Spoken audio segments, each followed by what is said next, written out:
Bonjour, la Bible dit dans Nombre 11 au verset 1, le peuple murmura et cela déplut aux oreilles de l'Éternel. Lorsque l'Éternel entendit, sa colère s'enflamma.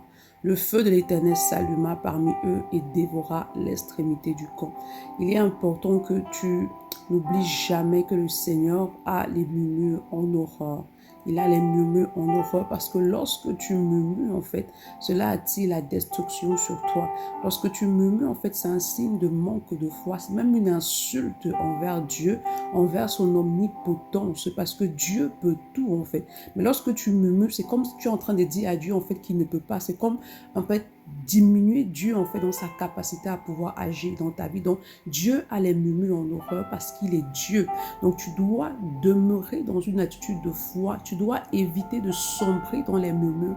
Peu importe ce qu'il y a autour de toi, tu ne dois pas laisser ce qu'il y a autour de toi te pousser justement à murmurer contre Dieu. Parce que lorsque tu murmures, cela ne change rien à ta situation. Au contraire, ça empire ta situation parce que l'ennemi va utiliser tes murmures pour attirer la destruction sur toi. Et pour demeurer dans une attitude où tu ne murmures pas, tu dois grandir dans la foi. Et pour grandir dans la foi, tu dois demeurer dans la parole de Dieu.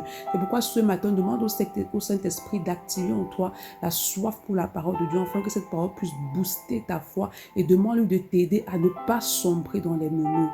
Bonne journée. Shalom.